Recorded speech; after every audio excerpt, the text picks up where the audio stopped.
इस वीडियो में हम पढ़ेंगे guidelines regarding chapter 8 of neuro anatomy the structure and functional localization of cerebral cortex. इसमें बहुत कम चीज़ें करनी है। एमसीक्यूज़ के लिए बहुत इंपॉर्टेंट है ये चैप्टर।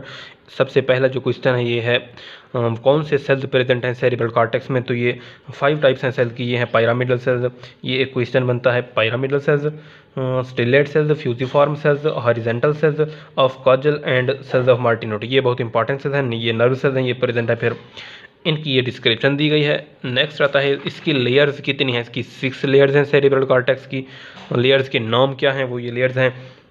एक है मॉलिक्यूलर लेयर, इसका सेकंड नेम है plexiform layer, external granular layer. फिर है इसकी थर्ड लेयर है external pyramidal layer, internal granular type. फिर है गेंग्लियनिक लेयर, ये इसका सेकंड नेम है इंटरनल पिरामिडल लेयर।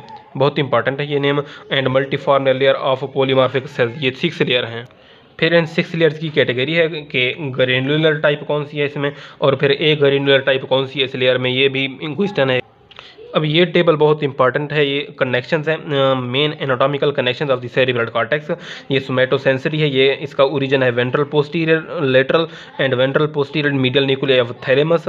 फिर प्राइमरी सोमेस्थेटिक एरिया है, इसकी डेस्टिनेशन है secondary somesthetic area, primary motor area. ये बहुत इंपॉर्टेंट है। ये एमसीक्यूज बनते हैं। लेटरल जेनिकुलेट बॉडी वीएन से रिलेटेड है, ऑडिटरी यानी हेयरिंग से रिलेटेड है, मीडियल जेनिकुलेट बॉडी इसे याद करते हैं म्यूजिक से। निमोनिक है एक म्यूजिक, ऑडिटरी, और लेटरल लाइट से रिलेटेड है यानी वियन से रिलेटेड लाइट, बहुत इंपॉर्टेंट।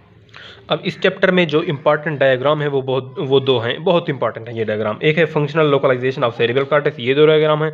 और नेक्स्ट ये डायग्राम है, ये मोटर होम्यूनकुलस वाली, ये बहुत इंपॉर्टेंट डायग्राम है।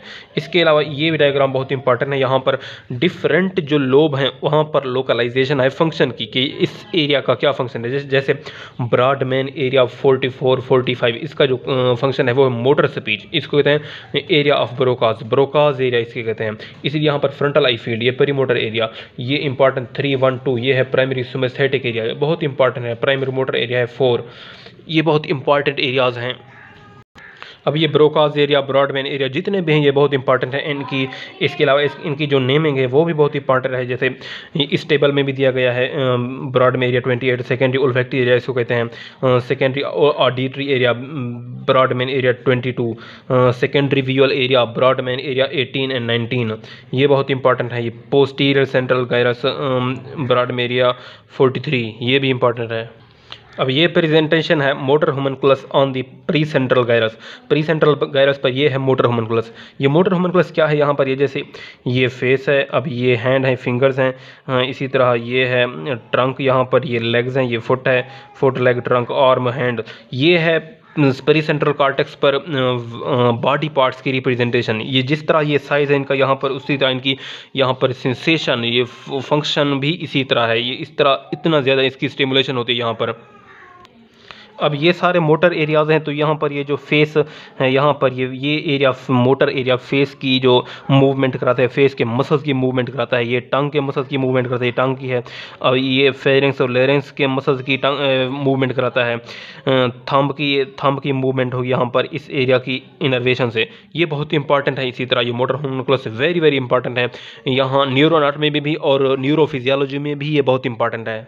अब इस डायग्राम में कुछ कनेक्शन दिखाए गए हैं। ये भी कनेक्शंस पाथवेज बहुत इंपॉर्टेंट हैं। Reading a sentence and repeating it out load. ये है आई जब देखेगी एक वर्ड को तो वो एंगुलर गायरस पर मैसेज सेंड करेगी, वहाँ से जो सेंसेशन है वो जाएंगी प्रीमोटर एरिया की तरफ, फिर उससे ये सेंसेशन आएंगी लैरिंग्स से, जो लैरिंग्स उस वर्ड को रिपीट करेगा।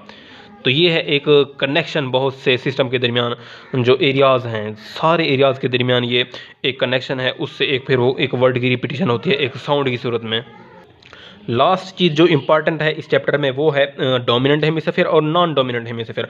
जो हेमिस्फीयर डोमिनेंट होता है, यानी कि एक डोमिनेंट हेमिस्फीयर है, वो कंट्रोल करता है हैंडेडनेस, यानी जो पर्सन है वो राइट हैंड होगा या लेफ्ट हैंड होगा, वो उसका डोमिनेंट हेमिस्फीयर डिसाइड करेगा।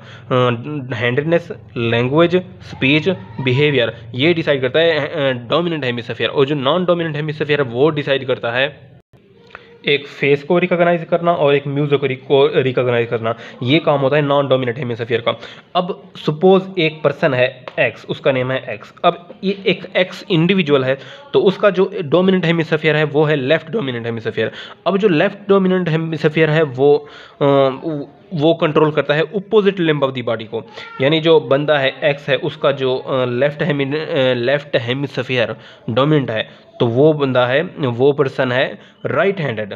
तो जो हैंडेडनेस डिसाइड करेगी वो राइट हैंडेड है, वो लैंग्वेज को भी उसका लेफ्ट हेमिस्फीयर कंट्रोल करेगा, स्पीच को भी लेफ्ट हेमिस्फीयर कंट्रोल करेगा, बिहेवियर को भी लेफ्ट हेमिस्फीयर कंट्रोल करेगा। अगर उस लेफ्ट हेमिस्फीयर की हो जाती है लियन, तो उसकी जो हैंडनेस है वो भी चली जाएगी, वो लैंग्वेज भी चली जाएगी, स्पीच भी नहीं करेगा, स्पीच चली जाएगी, और बिहेवियर भी उसका उससे कंट्रोल होने में वो भी चला जाएगा। तो एबनॉर्मल बिहेवियर हो जाएगा उस लेफ्ट डोमिनेंट हेमिस्फीयर की वजह से, जो लियन होगी उस डोमिनेंट हेमिस्फीयर की। ये था dominant hemisphere and non dominant hemisphere, very very important ये गाइडलाइन थी। ये बहुत ही एक रिवीजन भी है।